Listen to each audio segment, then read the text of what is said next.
조갑제 TV 시청자 여러분 안녕하십니까. 문재인 대통령이 평창 동계올림픽 내외빈 환영 연설에서 내가 존경하는 사상가 신용복 선생이라고 이야기를 해서 아주 충격을 주었습니다. 그 신용복 씨는 북한 노동당이 남한에 만든 통일혁명당 사건에 연루되어 가지고 주요 간부로서 기소가 되어서 20년 형을 살고 나온 사람입니다. 살고 나와서 전향하지 않았다고 이야기한 사람입니다.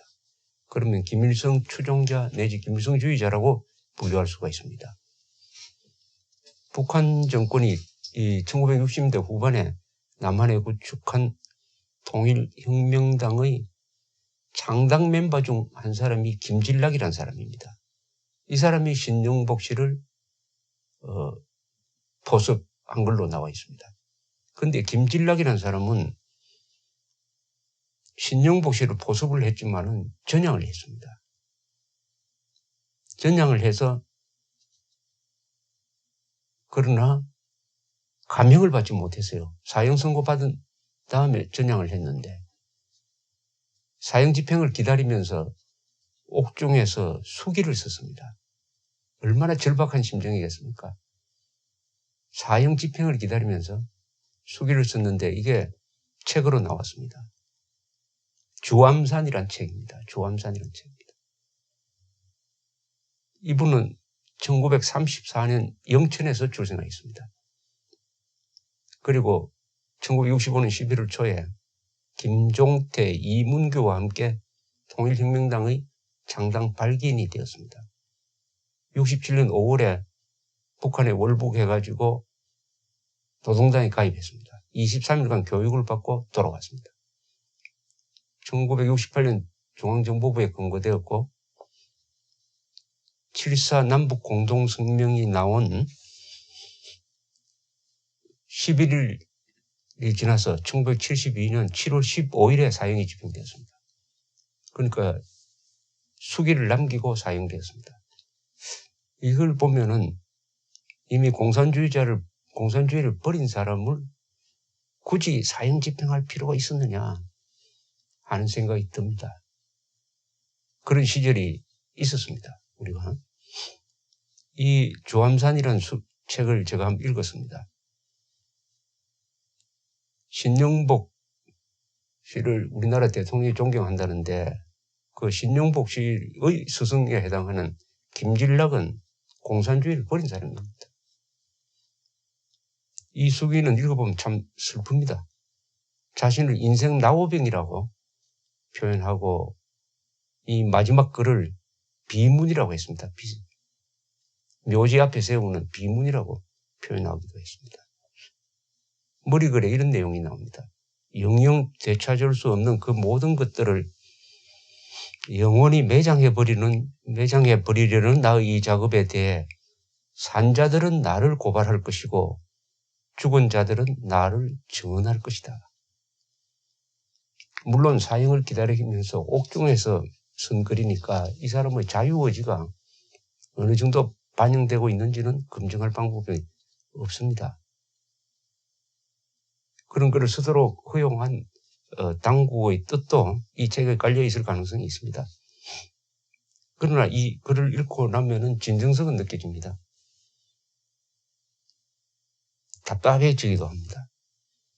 이 반공국가에서 반국가 단체인 북한 정권의 지령을 받아 가면서 숨어가지고 지하당을 만들고 목숨을 건 월북을 하고 거기서 공화국의 환멸을 느껴간 과정이 얼마나 처연합니까? 처연. 이념전선의 뒤안길에서 너무나 절박하였던 삶을 보낸 사람인데 글을 너무나 성실하게 썼습니다. 이 아름다운 서울에서 자유와 번영을 누리면서 살고 있는 필자로서는 나의 시작은 나의 끝이었다는 머릿글의 제목부터 읽어 내려가기가 부담스러웠습니다. 특히 김진락 씨의 따님인 김수아 씨가 아버지의 머리글 뒤에 붙인 아버지 나라도 지금 꽃이 피나요 라는 글은 너무 슬퍼 아름다운 글입니다. 봄에 왔을 때는 아버지를 만난다는 기쁨이 있었는데 왠지 그날은 무섭고 답답했습니다. 구치소 앞마당의 비에 젖은 새까만 삼륜차를 보면서 벌써 눈물을 흘렸답니다.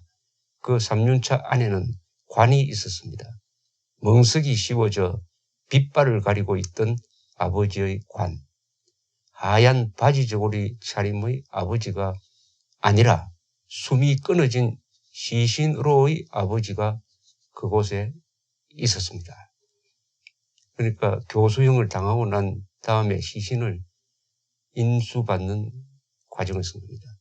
김수아 씨의 아버지에 대한 추억과 그림은 이 책에 그나마 따뜻한 온기를 줍니다. 그는 아버지의 사상과 행동은 뒤로 하고서도 우리에게 주지 못한 아버지의 행복은 결코 값싸게 흥정하여 사들일 수도 없고 맛보고 싶은 때 마음대로 맛볼 수도 없다는 것을 이제는 안답니다. 라면서 이렇게 썼습니다. 수아에게는 아직도 많은 날들이 주어져 있고 지난날의 상실은 오히려 소중하고 정성스럽게 갖고 뼈를 주신 아버지의 훈기를 잃지 않으려 합니다. 이 책은 김진락을 죽음의 길로 몰고 간 통일혁명당 사건의 주범 김종태에 대한 이야기로 시작됩니다. 그는 나의 첫 셋째 삼촌이었다. 아버지의 오형제 7남매 가운데 다섯째, 끝에서 둘째였다. 나보다는 8살 손 위인 삼촌이었고 맞이인 아버지보다는 18살이나 아래인 셋째 동생이었다. 이렇게 시작됩니다. 이 김종태에 대해서는 상당히 비판적인 내용이 여기 좀 많이 실려 있습니다. 그는 이렇게 이야기합니다. 우리 사회의 대가족 제도가 얼마나 큰 결점을 가지고 있는가에 대해서 나는 나 자신의 경우를 본보기로 내세우고 싶다. 어떤 짓궂은 사람이 있어 나한테 굳이 변명하기를 권한다면 나는 이렇게 말할 것이다. 나의 시작은 나의 끝이었다. 그러니까 삼촌이 조카를 포섭한 겁니다. 이게 삼촌이 조카를 포섭한 거예요. 그런 가족 관계, 그래서 대가족 제도의 권위주의를 비판하고 있습니다. 김진락은 김종태에게 먼저 포섭된 양춘우가 자신을 설득하는 상황을 이렇게 썼습니다. 그는 나와 이야기를 주고받을 때 자신이 걸어온 기구한 인생에 대해 말하면서 그와 그의 가족의 가난이 모두 국가의 책임이며 그 궁극적인 요인은 모순된 제도에 있고 이 모순이 제거되지 않는 한 밝은 앞날은 기대할 수 없다는 것이었다. 그는 스톤이 쓴 조선전쟁 비사를 인용하여 6.25는 북괴가 먼저 침략한 것이 아니라 한국이 먼저 쳐들어갔다고 우겼으며 김일성이 진짜 김일성으로서 항일전쟁의 투쟁 경력은 부인할 수 없는 사실이라고 핏대를 올렸다. 또한 박헌영이 미국의 간첩이었음이 사실이라는 등 실로 허망된 이야기를 마구 털어놓았다. 일부 불쌍한 지식인들 가운데는 자기의 두뇌를 피로 이상으로 과신한 나머지 남보다 그것을 곧 자기의 것으로 흡수하고 그것은 곧 누구도 부인할 수 없는 진리라고 맹신 또는 고집하는 경향이 있다.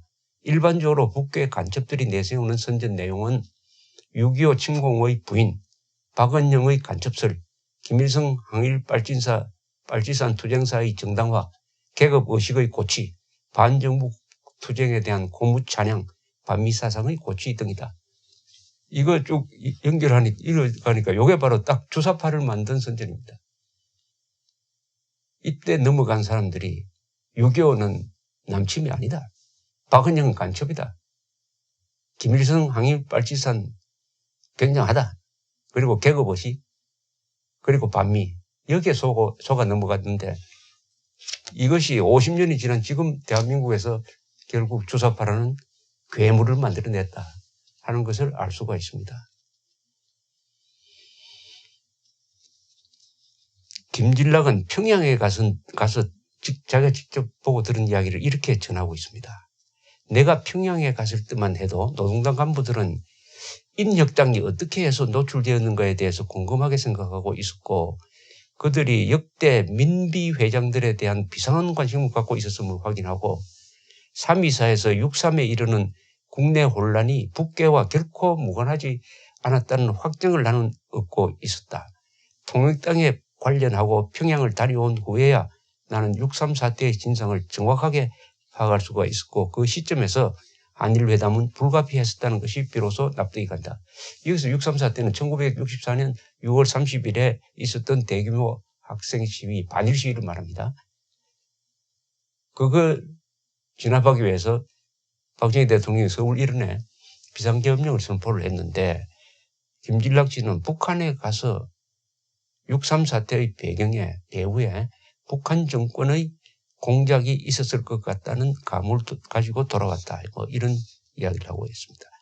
6.25에 대해서는 이미 많은 책들이 충실한 자료를 근거하여 북괴의 남침이 국제적으로 공인된 기정사실임을 증언하고 있지만 나는 한마디로 6.25 사변이 북괴의 불법 남침에 의한 것임을 증언할 수 있다고 생각한다. 즉 북괴가 6.25 사변을 조국 해방전쟁이라고 하는 어감 자체가 이미 전쟁 도발을 의미하고 있으면 바보가 아닌 이상 금방 느낄 수 있었다. 뿐만 아니라 평양에 있는 북괴의 혁명박물관이라는 곳에 들어가 보면은 6.25에 대한 김일성의 5단계 전략은 사전에 이미 계획된 것으로 첫 남침에서부터 폐주해서 후퇴한 사실까지 모두 그의 탁월한 전략에 의하여 성공적으로 완수된 것으로 자랑하고 있다.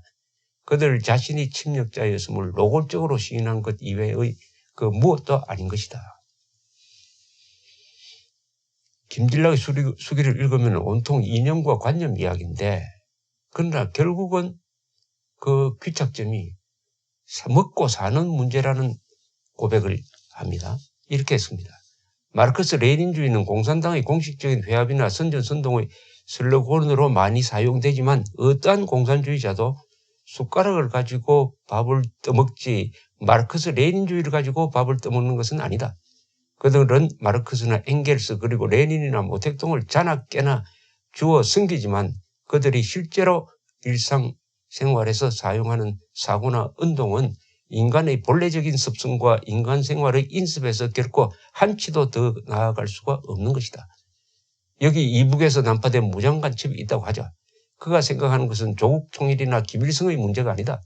그는 지금 생사의 기로에서 자신의 생명을 방위하기에 온갖 본능적인 지혜와 교육에 의한 후천적 경험을 총동원하고 있는 것이다. 그는 이때 땅과 사상을 떠나 있으며 그를 얽어매고 있는 당의 유일한 끈앞풀은 이북에 두고 온 부모와 처자에 대한 가련하고 애절한 미련뿐인 것이다.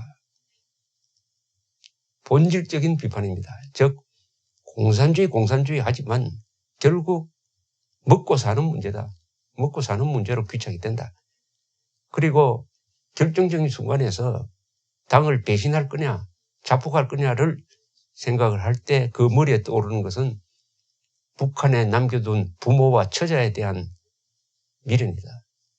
그러니까 남한에서 잡히기 직전에 자폭하는 공작원들은 겉으로는 김일성, 김정일의 충성을 맹세하면서 자폭하지만은 사실은 그렇게 자폭해야 북한에 남은 부모와 처자들이 영웅의 가족으로 잘 먹고 잘 살 수 있다 하는 고려를 한다. 그러니까 이 사상이란 게 결국은 삶의 문제로 귀착된다 이런 이야기죠. 김진락의 수기에는 당시 서울상대를 졸업하고 숙명여대 강사로 있던 신영복 씨를 포섭해가는 과정이 자세히 실려 있습니다. 신영복 씨가 통일혁명당 사건으로 장기 복역을 하고 나온 다음에 유명 인사가 되었고 문재인 대통령이 사상가로 존경한다고 하기에 제가 더 흥미롭게 읽었습니다. 그건 따로 나중에 소개를 해드리겠습니다. 이 책의 주무대는 음습한 폐쇄 공간입니다. 사교 집단과 공산당의 공통점이 있습니다. 인간을 폐쇄 공간으로 몰아넣고 오직 한 사람 또는 하나의 조직을 숭배하도록 집중적으로 교육한다는 점입니다. 인간은 꽉 막힌 상황에 몰려서 비교 대상이 없으면은 교육받은 대로 한 점을 향하여 몰입하고 몰두하는 경향이 있다는 것을 이 책이 증언해 주고 있습니다. 이 책은 한번 들면 놓기가 참 힘듭니다. 그것을 쓰고 있었던 김진락 씨의 상황이 굉장히 머리에 자꾸 다가옵니다. 사형 집행 날짜는 다가오는데 남기고 싶은 글은 다 쏟아내야 되겠다. 이 글을 읽으면은 아주 담담하게 느껴집니다. 그때 생에 대한 미련이 있었을까요? 있었을지 모르죠. 이걸 쓰면은 살려준다, 사형집행 안 한다는 약속이 또 있었을지도 모릅니다. 그런 점에서는 좀 잔인한 느낌도 들죠. 그리고 김진락 씨는 상당한 문학적 재능까지 보여줍니다. 나는 나의 사망을 매장해 버리는 데 그치지 않고 나의 사망을 증거로 북괴를 고발하고 북괴로 말미암아 무서운 죽음의 길을 헤매고 있는 모든 가엾은 사람들에게 나를 증거하여 경고한다. 이 책의 가치는 바로 이거라고 생각합니다. 이 책은 나의 사망을 증거하는 데 그치지 않고 이 책을 통해서 지금 북한에 보습이 돼가지고 간첩이 되든지 주사파가 되든지 친북 인사의 길을 헤매고 있는 또 다른 죽음의 길을 헤매고 있는 사람들한테 이 책을 바친다. 그러니까 이 책을 읽어야 될 사람은 종북 좌파 인사들이 읽어야 된다는 그런 뜻이죠. 이 수기를 책으로 내게 된 경위를 설명하면서 이 책의 편집자는 원고를 가지고 편집실을 찾아온 김진락 씨 부인의 한마디를 이렇게 소개하고 있습니다. 남편은 계속 서대문 구치소에 있었어요. 그래서 저는 요즘도 아무리 서쪽 노을이 아름답다고 해도 보고 싶지 않아요. 편집자는 이렇게 평을 붙였습니다. 그 이야기를 들으면서 떠나는 사람은 혼의 무게이지만 남아있는 사람은 몸과 혼, 온몸으로 지탱해야 한다는 생각이 들었다고 썼습니다. 이념적으로 완전히 전향하였고 집행도 미뤄져 온 김진락을 7.4 공동성명 직후에 교수형에 처하게 된 정치적 배경에 대해서도 별도의 조사가 필요하다는 생각이 듭니다. 이 사람 사형을 결정한 사람은 아마 이후락 당시 중앙정보부장일 것입니다. 그 사람이 북한에 가서 김일성도 만나고 해서 7.4 공동성명을 만들어 왔는데 왜 12일, 열하루 뒤에 사형 집행을 했느냐 하는 것은 별도 취재가 필요할 것 같아요. 이 수기는 38살에 죽은 김진락이 미리 써놓은 자신의 비문이자 통일혁명당의 후예들인 오늘의 종북 세력 앞으로 남긴 경고장이라고 할 것입니다. 감사합니다.